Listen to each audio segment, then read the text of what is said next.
Momento da pregação no ar, edição de 89, Bruno G, São Mateus, capítulo 26, versículos 57 ao 58, Jesus perante o Sinédrio. Leamos sem mais delongas o texto bíblico. E os que prenderam a Jesus o conduziram à casa do sumo sacerdote Caifás, onde os escribas e os anciãos estavam reunidos. E Pedro o seguiu de longe até ao pátio do sumo sacerdote e, entrando, assentou-se entre os criados para ver o fim. Ora, os príncipes dos sacerdotes e os anciãos e todo o conselho buscava falso testemunho contra Jesus para poderem dar-lhe a morte. E não o acharam, apesar de se apresentarem muitas testemunhas falsas, mas por fim chegaram duas. E disseram: Esse disse: Eu posso derribar o templo de Deus e reedificá-lo em 3 dias. E levantando-se o sumo sacerdote, disse-lhe: Não responde coisa alguma ao que esses depõem contra ti? Jesus, porém, guardava silêncio. E insistindo o sumo sacerdote, disse-lhe: Conjuro-te pelo Deus vivo que nos diga se tu és o Cristo, o Filho de Deus. Disse-lhe Jesus: Tu o disseste. Digo-vos, porém, que vereis em breve o Filho do Homem assentado à direita do poder e vindo sobre as nuvens do céu. Então o sumo sacerdote rasgou os seus vestidos, dizendo: Blasfemou! Para que precisamos ainda de testemunhas? Eis que bem ouvistes agora a sua blasfêmia. Que vos parece? E eles respondendo disseram: É réu de morte. Então cuspiram-lhe no rosto e lhe davam punhadas, e outros o esbofeteavam, dizendo: Profetiza-nos, Cristo, quem é o que te bateu? Então aqui nós estamos diante do fato histórico de que Cristo foi ao Sinédrio, aos tribunais ou tribunal dos judeus, composto por 70 príncipes dos sacerdotes, contendo um sumo sacerdote, um líder mor, máximo, que era responsável tanto por governar espiritualmente o povo de Israel, bem como lidar nas questões civis, penais do Estado, da nação, entre aspas, de Israel. Já que nós tínhamos aí claramente um governo teocrático e um Estado em que não era laico, mas sim religioso. Não era um Estado leico, né, que já que a palavra laico quer dizer leigo, sem conhecimento ou sem postura religiosa, né? Portanto, Jesus fora ao tribunal dos judeus, que tinham o poder também de lidar das questões civis, penais da sua nação. Diferente, por exemplo, do que é feito hoje no Brasil, já que nós vivemos num Estado democrático de direito e o Estado é laico, ou seja, não professa nenhum tipo de credo religioso. Israel professava o credo do judaísmo, né, dos seguidores da lei mosaica. Muito bem. No entanto, como Israel estava dependendo do Império Romano, determinadas coisas eles não poderiam agir por conta própria. Era necessário pedir o aval, o consentimento dos romanos ou até mesmo levar ao julgamento do mesmo. E uma dessas coisas era o julgamento para a morte, ou seja, só poderia o sujeito ser condenado à pena de morte pelo Império Romano. Esse conselho não tinha essa competência, digamos assim, tá? E era necessário também ter provas nesse primeiro conselho, nesse primeiro tribunal, digamos assim. Seria a corte maior ou suprema, a do Império Romano, que comandava todo Israel, já que Israel estava submissa, à autoridade romana, né? Ou seja, eles não tinham autonomia. Era um país controlado por um outro. Digamos assim, um país, né? Mas não tem muito nada a ver a configuração de país modernamente, ou o conceito de país e até mesmo de nação, enfim, como nós temos hoje. Era totalmente diferente. Quem mandava era o Império Romano, né? E por isso que eles não conseguiam, de maneira alguma, aceitar a ideia de um Messias que não lhes tirasse daquele poder, daquele jugo de Roma. Então, o que achou melhor fazer? Não, esse é um falso Cristo, é mais um dos, porque já antes do próprio Cristo vir, vieram vários Cristos, naquele período chamado pelos teólogos de tempo intertestamentário, que vai do último livro do Velho Testamento, Malaquias, até São Mateus, o primeiro livro do Novo Testamento. Isso perfaz um número exato de anos, de 400 anos, né? Então, durante esse período, houve muitos para cumprir, supostamente, as profecias do passado, que foram descritas pelos profetas, pelos livros, né, que mencionavam o Messias, né, dos profetas no Velho Testamento. Então, Jesus destacava até mesmo mais do que esses anticristos, porque ou falsos messias, pelo fato de que ele fazia sinais, prodígios, maravilha. É claro que ali estava mostrando quem ele era, o Filho de Deus. E por isso esse conselho teve que arranjar, né, duas testemunhas para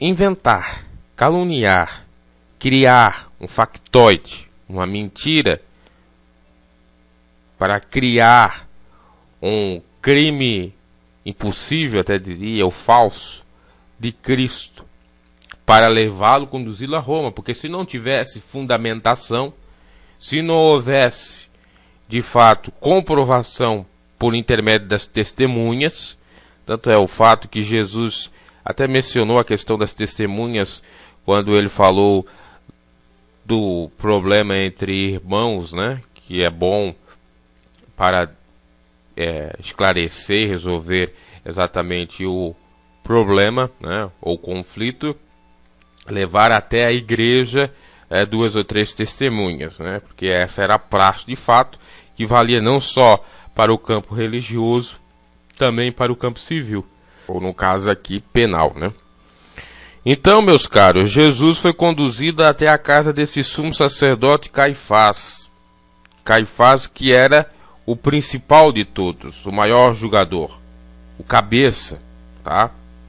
Seria o principal juiz do colegiado, do tribunal judeu, né? Como já disse, composto por 70 membros, que seriam filhos até mesmo de sacerdotes, que são chamados de príncipe dos sacerdotes. Então, meus caros, Jesus, portanto, foi conduzido à casa desse sacerdote, onde também estavam os escribas e os anciãos reunidos.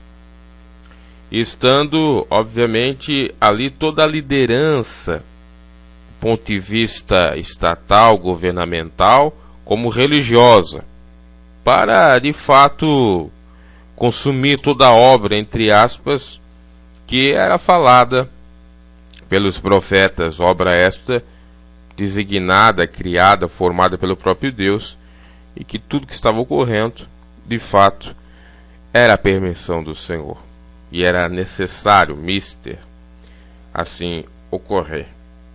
E Pedro, vindo, seguindo, foi até o pátio do sumo sacerdote, ali no jardim da casa, nos arredores, assentou-se entre os criados, os escravos, aqueles que trabalhavam ali para o sumo sacerdote, para ver o fim. E os príncipes dos sacerdotes, anciãos e todo o conselho, eles queriam, como já disse, criar um factóide, criar um falso testemunho que consubstanciasse na possibilidade de pedir, de fato, a morte de Cristo, porque toda acusação tinha que ser fundamentada e comprovada.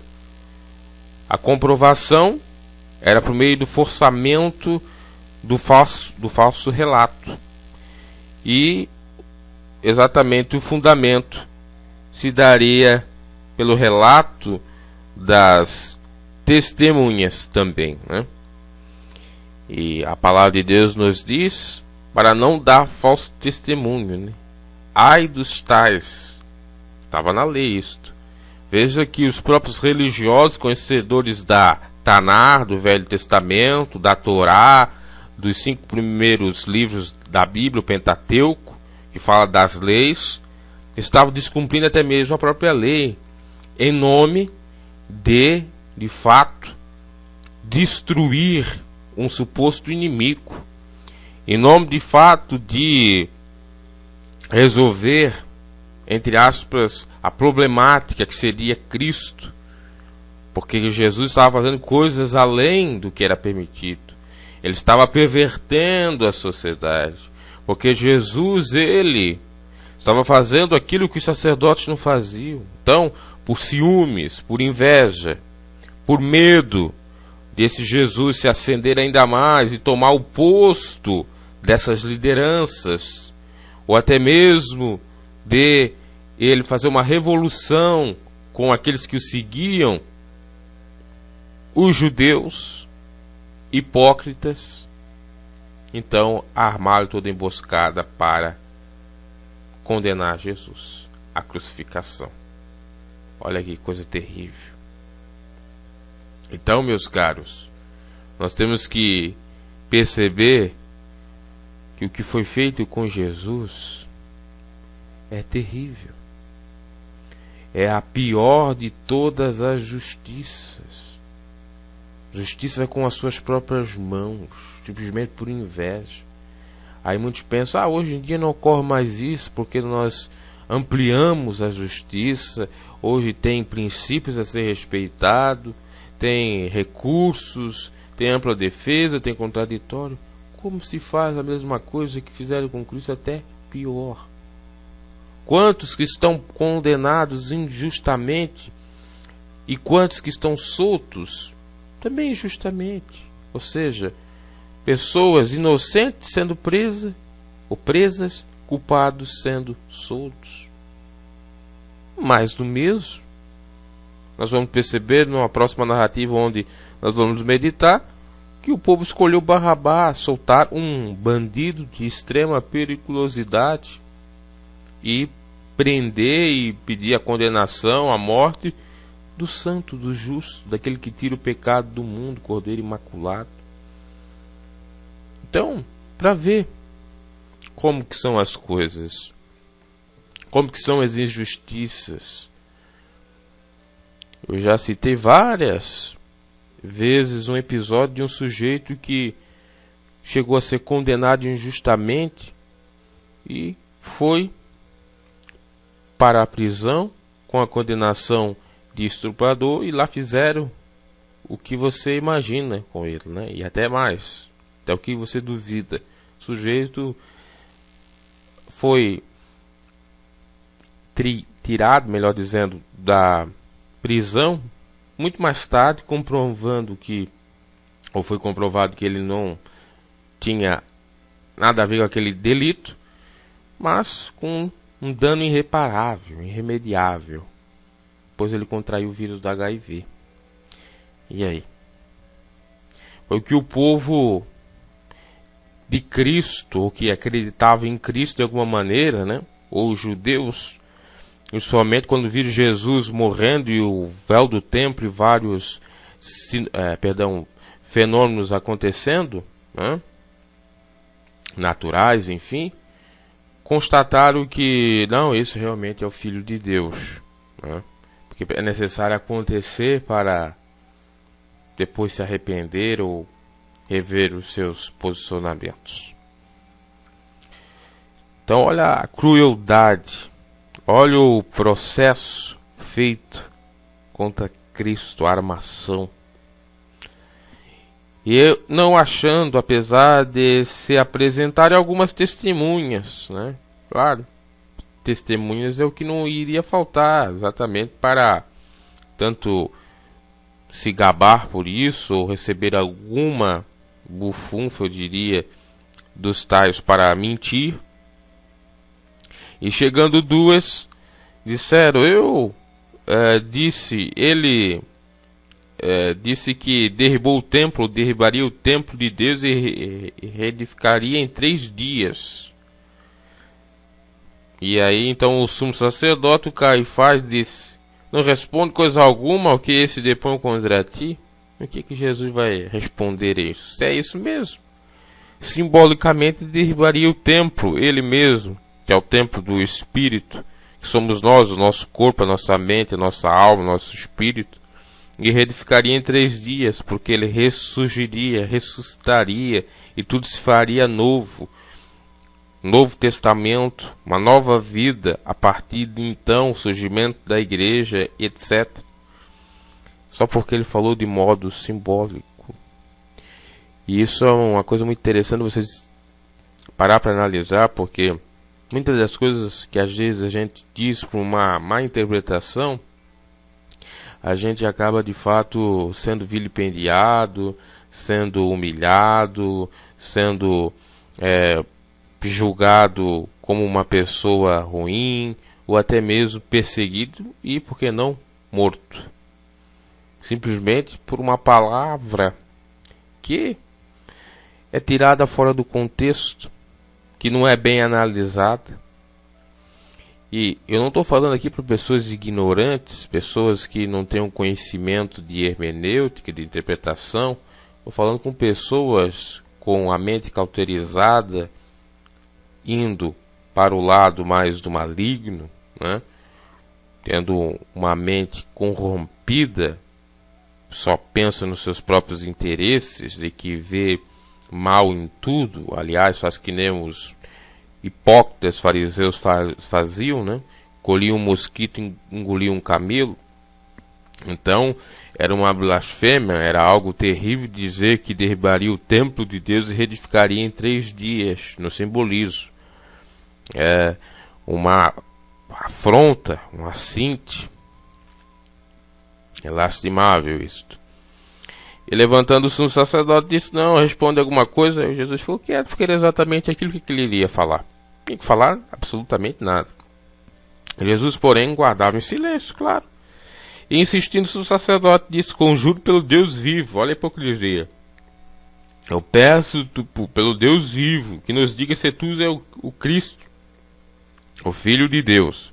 Que Jesus tinha que dizer que ele era o Cristo, o Filho de Deus, para então ele dizer, ele é digno de morte, porque está blasfemando ou está falando uma mentira, é um mito maníaco, né? Um sujeito que vive de mentiras. Jesus, o que ele fez? A resposta dele foi, tu disseste. Esse tu disseste denota algumas possibilidades. Primeiro é que Jesus não queria se aparecer mesmo como Cristo. Não queria aparecer como Cristo, como o Filho de Deus. Ele não foi uma pessoa exaltada. E pelo contrário, ele mostrou a humildade dele, sendo o homem mais poderoso da face da terra, eu já até diria. Segundo, que pouco adiantava ele dizer que era o Cristo, já que o sacerdote não acreditava que de fato ele era filho de Deus. E terceiro, se ele dissesse, ele iria ser réu, né, de fato, da sua própria, digamos assim, afirmação, né? Porque eles, olha, é o Cristo, então vamos matar. Ele está dizendo que é o Cristo, mas Jesus nunca disse que ele era o Cristo. Para aqueles que não queriam saber nada do Evangelho, para aqueles que procuravam ocasião para dizer que ele era exaltado, ou megalomaníaco, mitomaníaco, megalomaníaco, mania de grandeza, mitomaníaco, que vive mentindo, né? Uma pessoa viciada em mentiras. Jesus nunca foi dessa forma. Então, mas ele diz: porém vos verei em breve. Porém que vereis em breve o Filho do Homem assentado à direita do poder e vindo sobre as nuvens do céu. Ele nem disse que se referia a ele, mas sim do Filho do Homem. E aqui tem outras implicações interessantes. Que de fato o mesmo Cristo ninguém vai ver. O mesmo Cristo, o Deus encarnado, o Verbo que se transformou em carne, não vamos ver, mas sim vamos ver Cristo na sua glória. Aqui ele teve que falar isso para testemunho de que de fato haveria a parúzia, o segundo advento, a segunda vinda de Cristo, pelas nuvens, não na terra, tanto para os que queriam, ou os ateus céticos, como aqueles que tinham fé, ou teriam fé, inclusive isso serve para o futuro. Então ele chega e diz: porém que vereis no futuro em breve o Filho do Homem, isso é uma massa, assentado à direita do poder de Deus, e vindo sobre as nuvens dos céus. Isso todo mundo vai ver. Esse recado ele teve que dizer. Agora, que ele era o Filho de Deus, ou Cristo, para se exaltar, ou para simplesmente lançar pérolas aos porcos, já que os príncipes sacerdotes, os sacerdotes não queriam saber de que ele era Filho de Deus ou Cristo verdadeiro, então ele não perdeu seu tempo. No entanto, para servir de testemunho a todos, ele acabou falando exatamente o que em breve está para acontecer, a sua segunda vinda, que nós não sabemos nem um dia e nem a hora, mas sabemos que possivelmente vai acontecer. Então o sumo sacerdote rasgou seus vestidos. O rasgar os seus vestidos é um ato de... pode simbolizar humildade, mas aqui é de indignação. Aqui é de até mesmo satisfação por ter encontrado um furo, uma brecha do próprio Jesus para condená-lo, tá? Dizendo: blasfemou, para que precisamos ainda de testemunha? Nós não precisamos mais. Ele confessou com seus próprios com seus próprios com as suas próprias palavras, né? Ou com a sua própria voz, ou seus atos. Então ele confessou aqui: não é necessário mais testemunhas, porque a palavra do sujeito vale mais do que das testemunhas. Todo mundo ouviu aqui e serve como testemunha de que ele falou agora no nosso meio. Eis que bem ouviste agora a sua blasfêmia.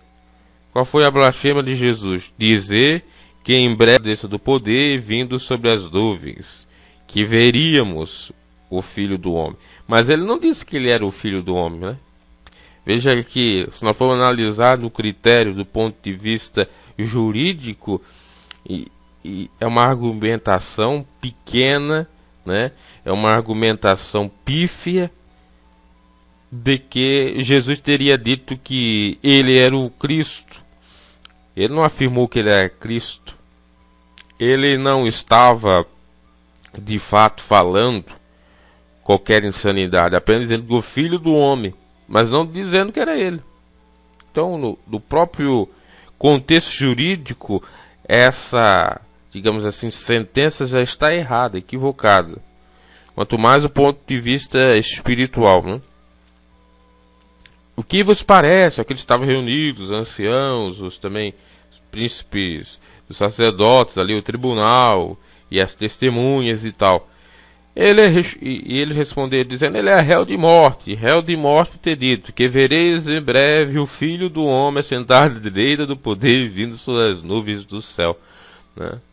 Uma palavra assim que até poderia, né, ser interpretada como uma loucura, uma insanidade, mas não, como eles queriam de fato arranjar qualquer brecha para de fato levar Jesus ao Império Romano, né, eles pegaram isso como fundamentação. E não tinha nenhum problema, né? Era a mesma coisa que, por exemplo, fazer o que foi feito inclusive na lei, até por alguns personagens bíblicos do Antigo Testamento. Por exemplo, o que o próprio Moisés fez, né, em dizer algumas coisas erradas e até, por exemplo, bater na pedra sem o devido cuidado e condenar ele a então morte. Ele teve o castigo de Deus, mas ele não foi castigado pelos homens, né? Então veja que, apesar daquele ato ser errado, entre aspas, o povo não viu nada de errado. E aqui, no caso de Jesus, não tinha nada de equivocado, mas o povo, representado aí pelos julgadores, viram algo de equivocado. E vejam, meus caros, que a questão é o seguinte: quando há uma mentalidade perversa, desde o início, ela vai até o fim.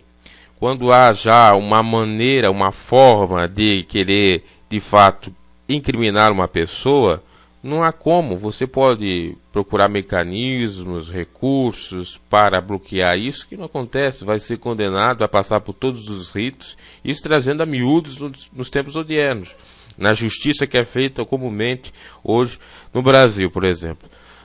Se eles têm uma picuinha contigo e querem te incriminar, eles vão até as últimas instâncias, os poderosos, e te incriminam numa besteirinha qualquer, querendo inclusive procurar fazer exatamente várias alterações, pegar, por exemplo, um áudio, alterar e colocando uma voz de terceiros ou fazendo uma montagem, enfim.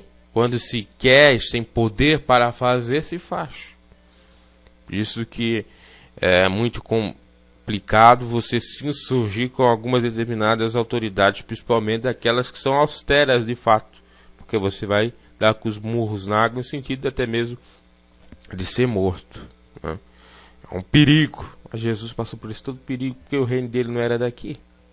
Ele era filho de Deus, tinha que beber desse amargor, desse cálice, do amargor desse cálice, teria que cumprir, então vai a si mesmo.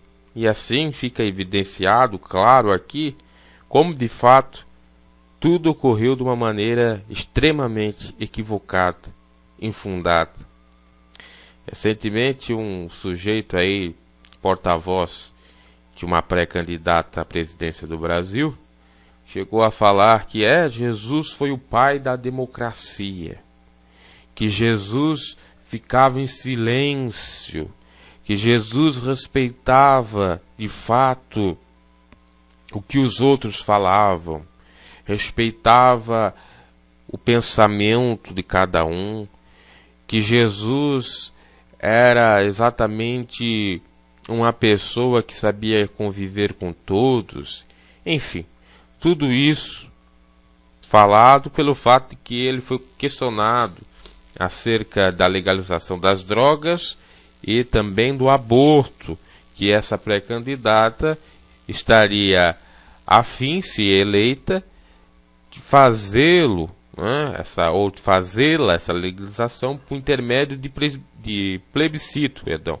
Quer dizer, o povo escolheria se gostaria ou não de liberar as drogas ou o aborto, delegando essa tarefa para, de fato, o povo.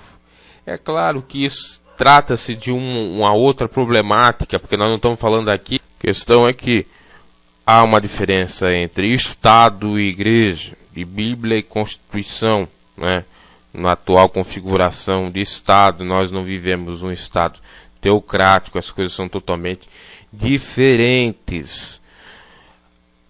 Ao ponto do sujeito afirmar que, de fato, Jesus era o melhor ou foi o pai da democracia, até, entre aspas, eu concordo. Também concordo com essa forma de delegar ao próximo, essas questões com relação a temáticas bem complicadas, densas, enfim. Agora, o fato é você usar o nome do Senhor, o nome de Jesus, para fazer campanha, né? Isso é lastimável. Recentemente escutei uma sujeita que vai ser vice de um presidente, dizendo que ela não quer forçar ninguém a ser crente, a ser cristão. Ela quer que o povo possa crer em cada um do governo para melhorar a situação do Brasil. Até foi uma palavra bem sensata, prudente da parte dela, porque de fato não pode haver a imposição da religião. Não pode haver no Estado democrático de direito, né? Exatamente a posição onde o Estado ele é laico. Aí tem uma série de questões, porque o discurso de campanha é um, de eleito ou com a faixa presidencial é outro.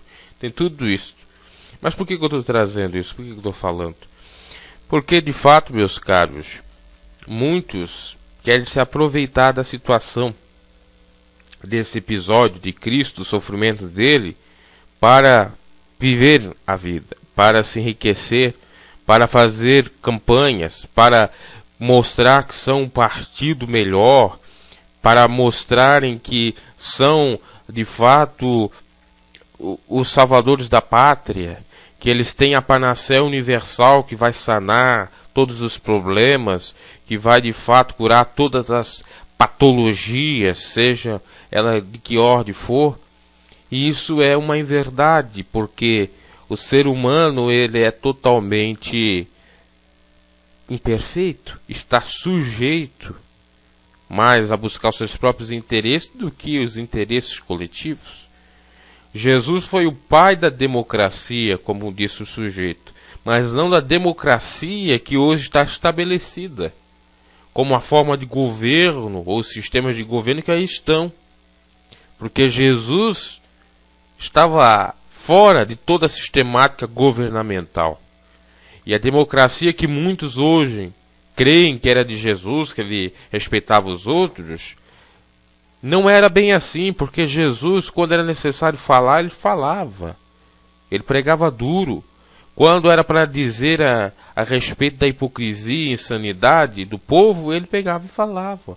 Porque Jesus não estava preso a ideologias políticas, seja de direita, de esquerda, de centro, nada. Porque o Evangelho é anti tudo isto, anti-ideologia. Então é para você pensar.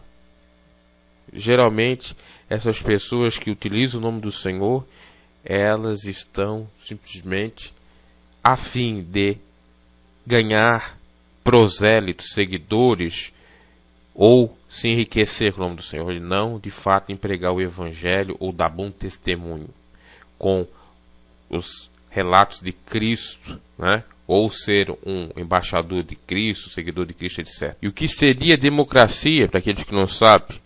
De um povo, cracia governo, governo do povo.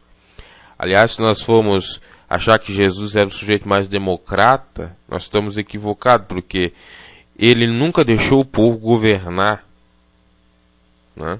Ele nunca deixou o povo governar. Aquela máxima Vox Populi, Vox Dei, para Jesus, nunca teve sentido. Como que a voz do povo pode ser a voz de Deus? Jesus se ocultava do povo, da multidão. O fato dele ficar em silêncio ou se retirar da opinião pública, né, ou do povo, não quer dizer que ele concordava com aquilo que o povo falava ou com o governo do povo. Era simplesmente uma maneira dele protestar de alguma forma, dele se indignar de alguma forma. E o contexto aqui falado é de um Estado teocrático.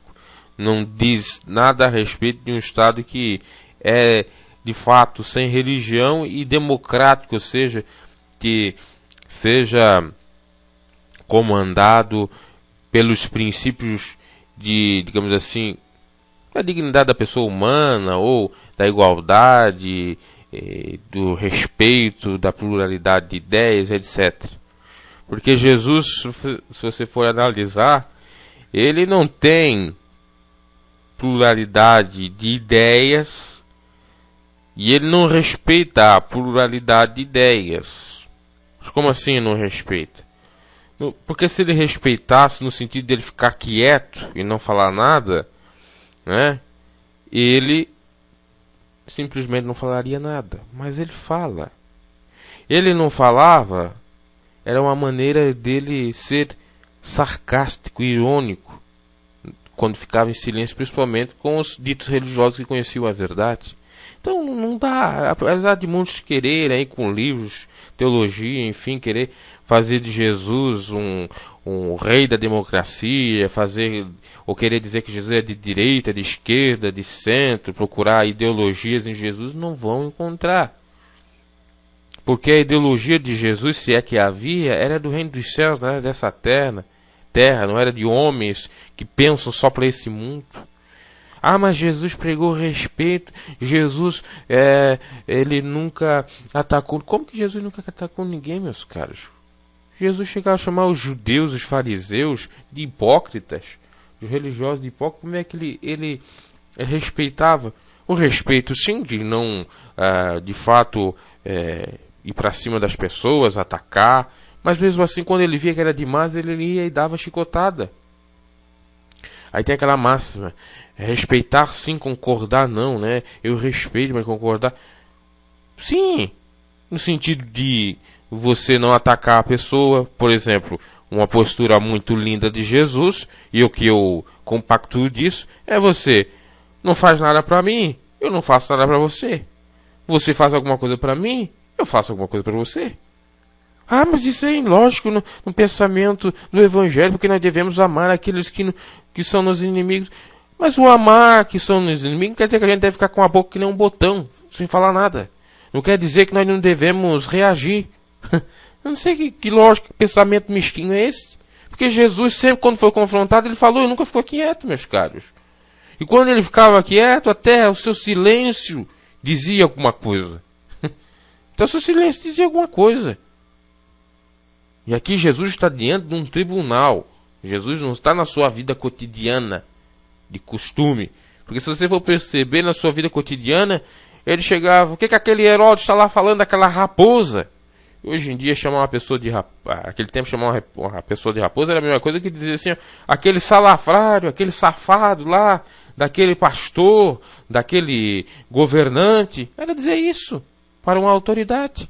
Então ele foi conivente com os pecados, porque uma coisa no sentido de não fomentar a violência, e nesse sentido até crer um pouco de respeito, uma outra é você achar que o respeito está ligado a ficar quieto, a não falar nada, a não se dignar, a não se manifestar, a não reagir. Isso não existe. Isso não existe.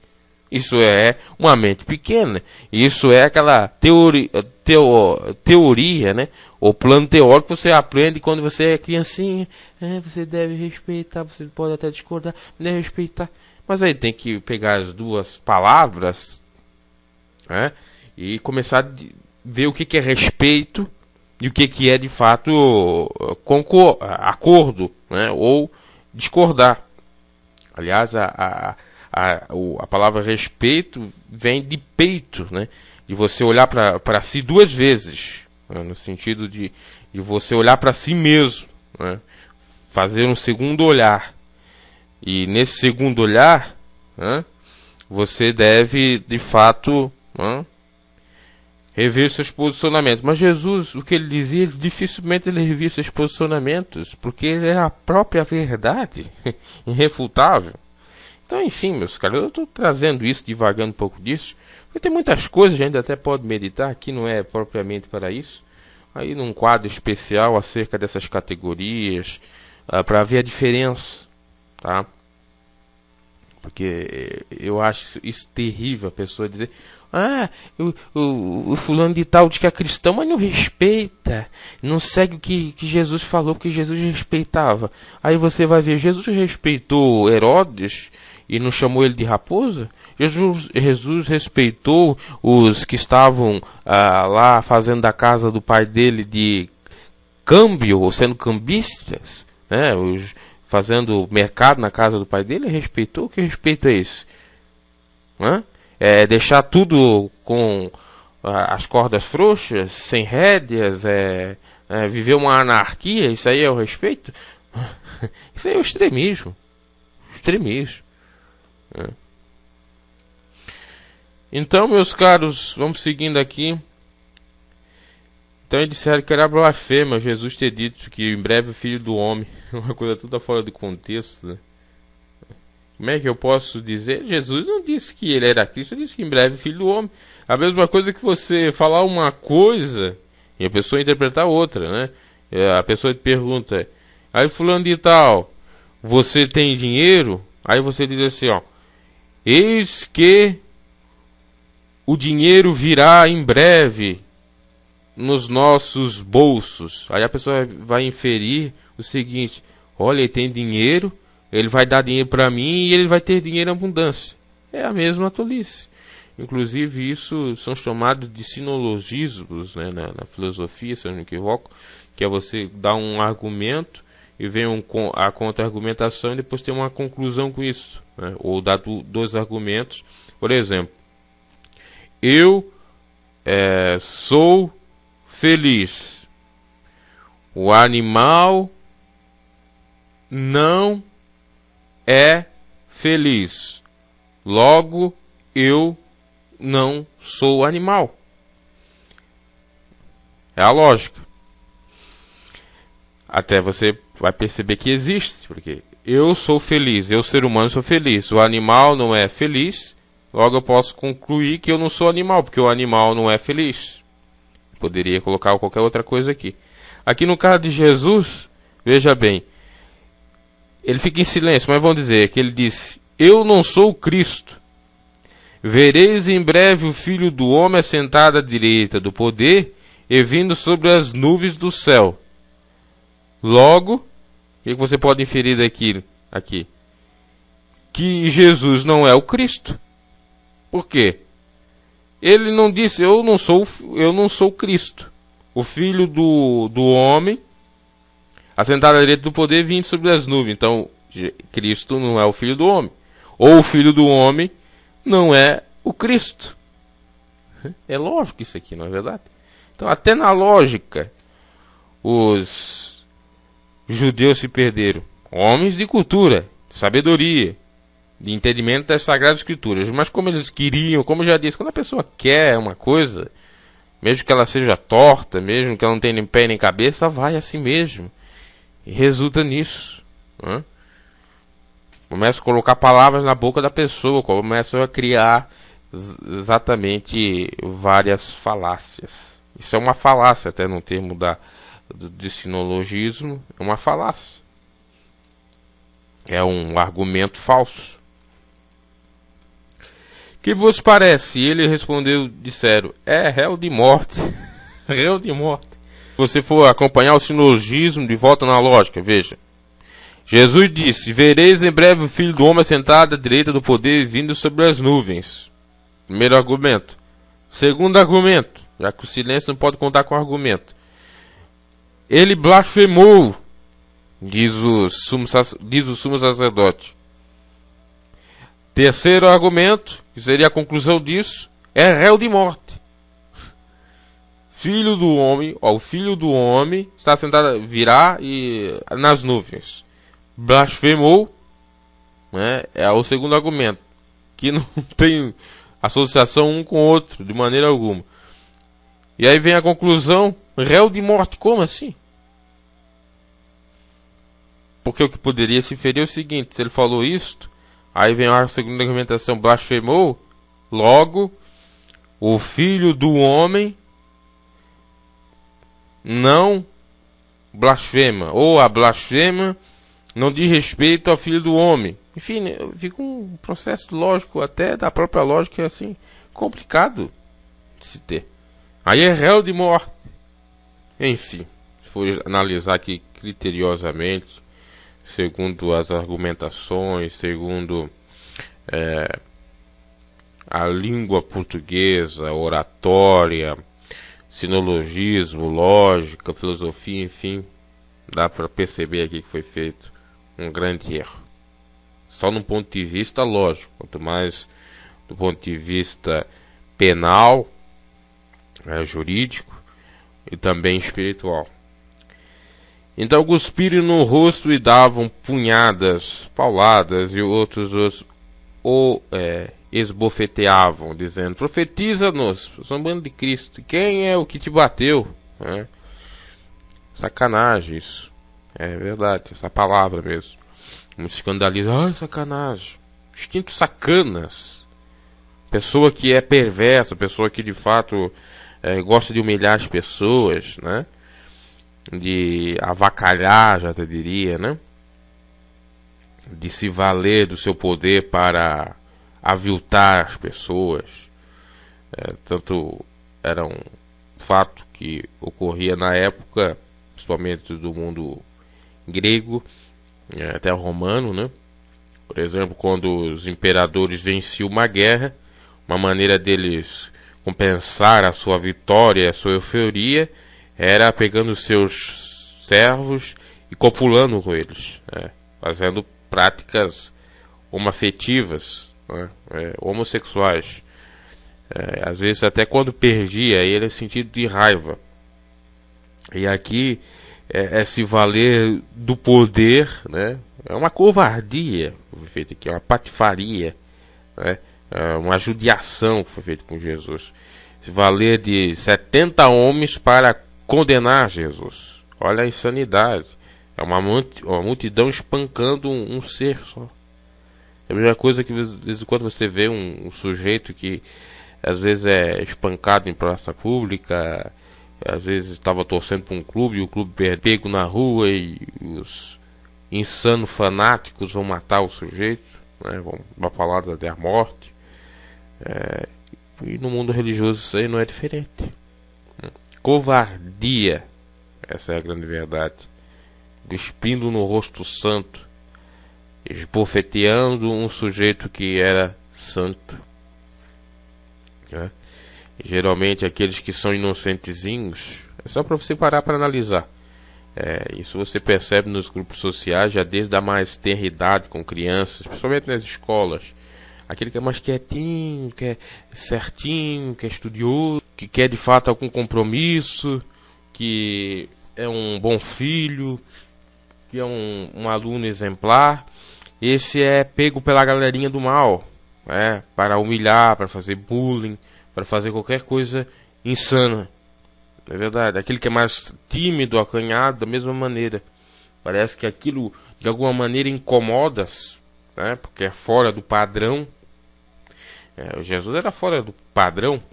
Jesus estava fora de tudo quanto é modelo.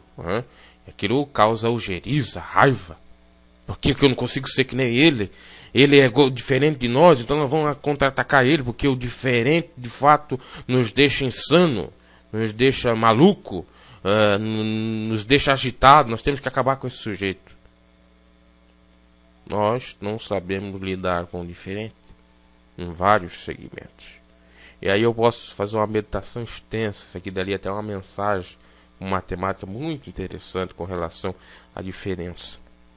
Porque o que você vê mais aí? Por que as pessoas sofrem? Por que há os bullying, as intimidações, né? Há de fato conflitos e várias coisas nesse sentido. Por quê? É o diferente. A pessoa que tem uma cultura diferente, entra na outra cultura, choca aquela cultura. Eu percebi, por exemplo, em faculdade, que uma pessoa, porque era de uma cultura evangélica, que era uma menina, usava saia, ela causava para as outras meninas e até para a professora, porque aquilo era horripilante. Não estava de acordo com o padrão da nossa época, do século XXI, da modernidade, do ano de 2018. Então, a professora vai lá e diz assim: olha, tira isso, tira essa saia. Isso é costume de 1900 antigamente. Como se a geração dos nossos avós fosse uma geração perversa, não merecesse o digno respeito até mesmo no costume e nas vestes. Porque a geração dos nossos ancestrais, analisar, são pessoas até de boa índole, pessoas que casavam e sustentavam o casamento até o fim da vida. Porque tem muita hipocrisia, havia traições, havia isso, havia aquilo, na mente dos profanos insanos. Agora, não era o padrão.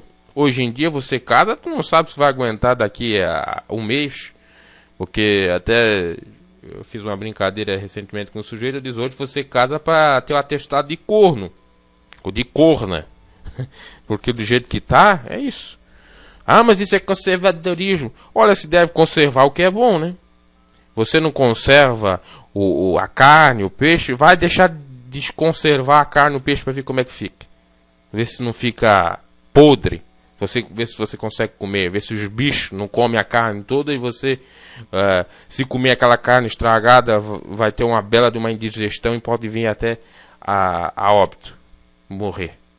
Então deixa de ser hipócrita, deixa de ser insano, deixa de ser uma pessoa pedeuta, ignorante. Conservadorismo. O conservadorismo serve, porque se não servisse, nós estaríamos vivendo hoje em dia aí, numa anarquia profunda. A anarquia simbólica também é necessária, porque algumas coisas realmente são demais. Um conservadorismo exacerbado ao extremo também não serve. Agora, um conservadorismo daquele que o próprio Jesus falou, do sal da terra, da temperança, porque a comida insípida, sem sabor, não dá para comer, é necessário o sal, bem como o sal para conservar a carne, se não houver o sal para conservar a carne se estraga. Assim é necessário na vida, simbolicamente. Então, a professora condenava a sujeita, mas qual é o problema dela usar uma saia? Aí a mesma sujeita vai abraçar uma outra que estava com a camisa de um clube. E segundo os padrões aí, do formalismo não é certo, mas é tolerável, porque é camisa de um clube. Agora, estar com uma saia é uma ofensa. Já é a inversão dos valores. O que se faz hoje em dia, também com muita diferença, e agora essa palhaçada desse politicamente correto, que é a inversão de todos os valores, é você, por exemplo, defender o grupo, a causa LGBT, porque eles são vilipendiados, porque a mortandade com esse povo, ou é feita mortandade com eles, ou porque eles sofrem abuso de tudo quanto é forma, enfim. Eu acho até uma causa legítima, levantar a bandeira, ok, mas não com esse extremismo e ativismo, querendo lhes impor uma ditadura, o conceito deles a todos. Se eles criticam o grupo segmento evangélico que quer colocar sua religião para todos, eles da mesma maneira. E todos os ativistas e todos os extremistas. Esse é um problema. Aí, então, o preconceito há contra evangélicos, o preconceito há contra pobres, o preconceito há contra negros e até diria contra brancos também, em determinado contexto. Há diversos preconceitos, meus caros. E o que me dá mais raiva é que, não, o LGBT é preconceito, mas você discriminar uma menina porque ela usa saia não é preconceito aquilo ali. Falar da ideologia de gênero contra ela é preconceito, mas você desprezar um pobre não é preconceito. Você não dá a mesma oportunidade para ele para estudo ou trabalho, não é preconceito. Trazendo para a época de Jesus, curar nos sábados era terrível, trabalhar nos sábados era terrível, era preconceito. E agora matar Jesus não é preconceito? Não, ele é um inimigo, como matar? Vale tudo. Matar, cuspir, humilhar, isso aí não. Isso aí é inclusive fazer o bem, tirar um inimigo da sociedade, Hipocrisia, meus caros, hipocrisia, mais hipocrisia. Realmente viver em comunidade não é fácil. Viver não é fácil com gente, não é fácil.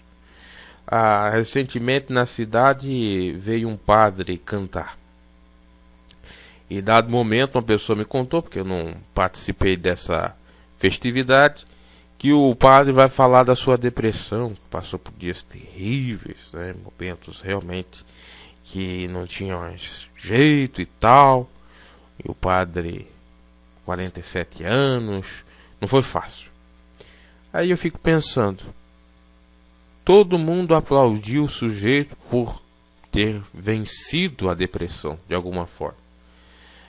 Mas por que? O sujeito é padre, o sujeito tem fama, o sujeito tem dinheiro, né? Ele é uma pessoa que está na elite. Agora, quando é um pobre que diz que tem depressão, não, olha, está inventando, é mentira, não quer trabalhar, é preguiçoso, olha, não quer fazer nada, isso é mentira. Preconceito. Veja que o preconceito não é contra a depressão, o preconceito é contra exatamente o status socioeconômico da pessoa. Porque se eu sou um ladrão, sou pobre, eu sou ladrão, sou bandido, sou terrível. Eu sou a pessoa mais perversa do mundo. Se o camarada é ladrão, mas é rico, não, é cleptomaníaco, tem uma patologia. Veja que há uma sofisticação do delito, da infração, da coisa ruim, quando é, ou quando se trata de uma pessoa rica. Ah, mas isso aí você está falando porque você está do lado de cá, o dia que você for rico, você também vai pensar assim. Não, penso somente de uma maneira. Porque eu estou enxergando isso, eu estou vendo o tamanho da hipocrisia. Por exemplo, ninguém quer te ajudar se você está de fato com uma depressão, se você é pobre. Agora, se você é rico, vem todo mundo lhe ajudar, vem todo mundo lhe apoiar. Aí tem são os filhinhos de papai, e geralmente são os que mais dizem que também tem depressão, que o pobre se tem, às vezes até omite. Eu sou eu tenho depressão. Eu nunca disse para ninguém que eu tinha depressão. E era percebível, e é percebível, que às vezes eu tenho algumas atitudes depressivas. E se eu abrir minha boca, em um dado momento eu tive que abrir minha boca, porque realmente não estava dando mais, eu precisava de tratamento medicamentoso, e as pessoas dizem, não, é mentira, está se fingindo, é coitadismo, é autovitimização. Para o pobre é coitadismo, autovitimização. Mas para o que é filhinho de papai, não, coitadinho. Ai, vamos ajudar, vamos fazer uma campanha, vamos ser mais amigo dele, vamos procurar ele, vamos ajudar. Porque tem um interesse. Então veja como que é as coisas, meus caros. É terrível, é terrível. É a mesma coisa com Jesus. Se Jesus fosse rico, meu Deus, tinha muita gente aqui já defendendo. Tinha vários causídicos, advogados defendendo, dizendo, isso aqui já só pela via da lógica é ilógico, já está equivocado. Olha, isso não tem exatamente respaldo com o ordenamento jurídico da época.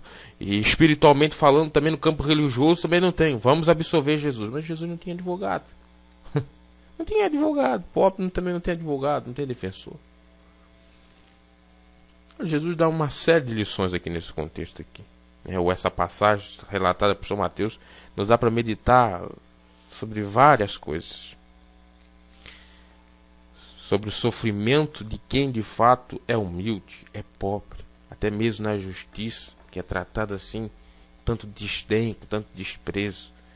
Faz muito tempo, uma certa vez, eu estava lidando com algumas questões na delegacia, né, de ordem de terceiros, e aí chegou uma moça lá,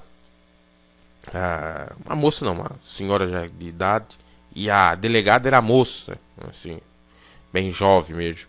E porque a senhora era idosa, porque a senhora era analfabeta, e no contexto dela pobre, essa delegada desceu a lenha, porque ela teve alguns problemas com seus inquilinos e tal. Aí depois que descobriu que a senhora, apesar de ser pobre, apesar de ser idosa e de ser ignorante, era um pouco rica, porque ganhou bastante herança dos seus pais e tinha aí uma série de empreendimentos, ela foi tratada de outra maneira. Mas sozinha lá, do jeito humilde, olhando para ela, só pro perfil dela, assim, que ela é roupa toda um pouco rasgadas, amassada e tal, deram a mínima para ela. Então você vê, você é julgado pela aparência, não pela essência. Aí quando descobre que você tem alguma coisa, ou quando você aí viram que houve vários movimentos, vários fenômenos que ocorreram, a fenomenologia ocorrida após a crucificação e a expiração, a morte de Cristo de fato, é que eles acreditaram nisso, verdadeiramente era filho de Deus, porque aconteceu isto. Tem que ver para crer, é aquele espírito de São Tomé, de fato, né? Então, meus caros, Em tudo, na justiça o pobre sofre. Qualquer segmento o pobre sofre. Às vezes mais vale você, até sendo pobre, fingir que é rico para ser bem tratado, que de determinado momento eu tive que fazer isso, né, para não ser maltratado, do que você realmente ser o que você é. Por isso que lá em Provérbios o Salomão chega a dizer o seguinte, que há muitos que se fazem de rico não tendo nada, e aqueles que se fazem de pobre tendo tudo. E Jesus era rico, se fez sem nada. Fez sem não ter absolutamente nada, né? Paupérrimo em tudo quanto é sentido. Isso para os outros, né? Eles passagem. Porque no intelecto Jesus não era paupérrimo, coisíssima nenhuma. No campo espiritual da mesma maneira. Ok? Que Deus os abençoe e faça pensar a respeito disso. Isso aconteceu há mais de 2000 anos atrás. Olha a injustiça que foi feita. Na justiça, que diz que é perfeita. Em Isaías chega a dizer que a justiça dos homens é trapo da imundícia, não é para ser feita. Mas aqui nós vemos exatamente a justiça dos homens, como que ela é feita. Lá dá a entender que não é para fazer com a justiça com as próprias mãos. Aqui não é feita a justiça com as próprias mãos, mas, entre aspas, indiretamente é feita seguindo o processo, a ritualística, que é o que faz hoje. Se segue o rito, a processualista, que assim existe para refrear ou filtrar, impedir que haja injustiça, mas mesmo assim se comete a injustiça, porque nesse processo, nesse rito, dá para fraudar, dá para, de fato, você enganar, e aí fazer injustiças consequentemente. Abraço e até a próxima.